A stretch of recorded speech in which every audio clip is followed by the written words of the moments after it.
Halo, kembali lagi di Video Vau. Mari dukung channel ini agar terus berkembang dengan like, subscribe, dan jangan lupa aktifkan lonceng notifikasinya agar kamu tidak ketinggalan video-video terbaru dari channel ini. Danke sehr.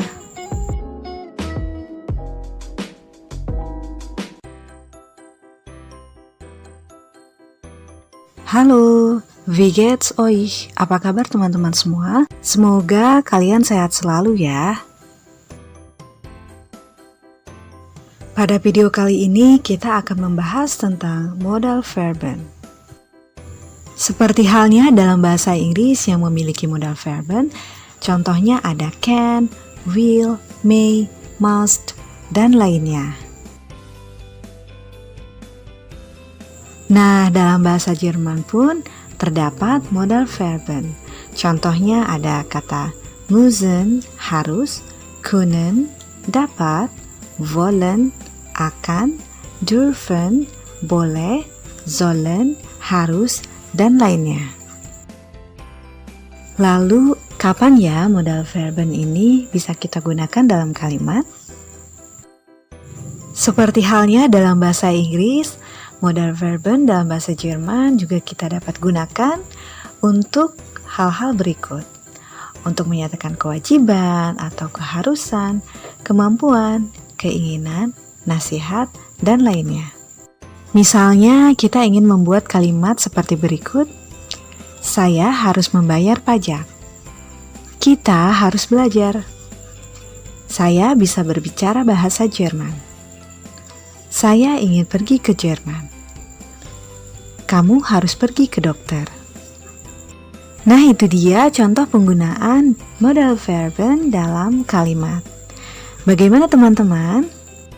Hampir sama kan dengan bahasa Inggris? Jadi mudah ya untuk kita pelajari. Namun dalam bahasa Jerman ini terdapat keunikannya tersendiri loh.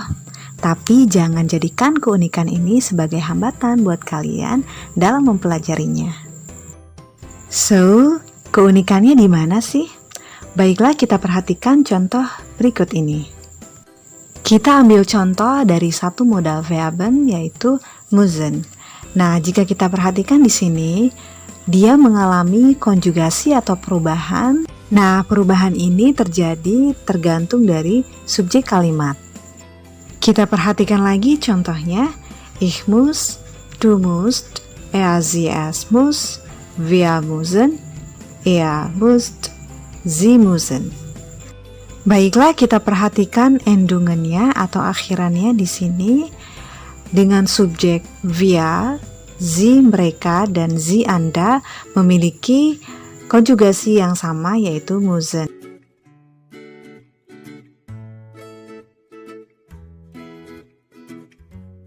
So, bagaimana teman-teman? Apakah bisa dipahami?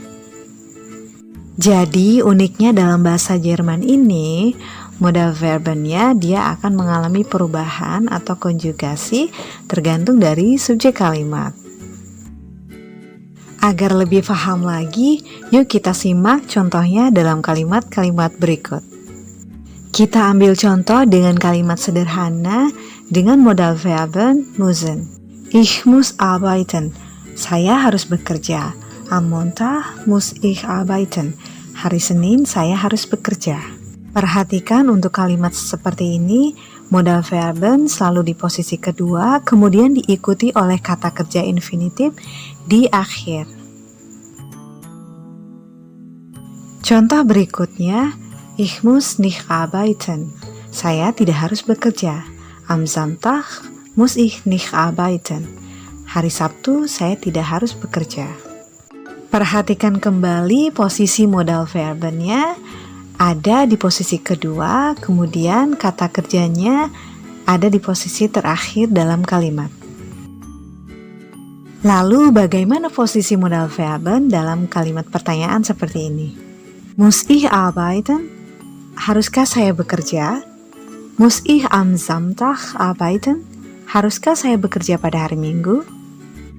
Nah, untuk kalimat pertanyaan seperti ini, modal verbennya kita simpan di depan, kemudian kata kerjanya kita simpan di belakang atau di akhir kalimat. Lalu bagaimana jika ada kata tanya? Nah, contohnya seperti ini ya. Wann muss ich arbeiten? Kapan saya harus bekerja? Perhatikan posisi modal verbennya selalu pada posisi kedua ya, dan kata kerjanya selalu di akhir. Sekarang kita perhatikan contoh yang lainnya ya. Bagaimana teman-teman? Mudah kan membuat kalimat dengan modal verben? Baiklah, sampai di sini dulu untuk pembahasan kali ini. Jadi kesimpulannya adalah modal verben itu mengalami perubahan atau konjugasi tergantung dengan subjek kalimat, kemudian posisinya selalu di kedua, kecuali untuk kalimat tanya yang menghendaki jawaban ya atau tidak, dan posisi kata kerja infinitifnya selalu di akhir. Well, terima kasih sudah menonton video ini hingga selesai. Jangan lupa untuk share ke teman-teman kalian semua. Danke sehr, peace out.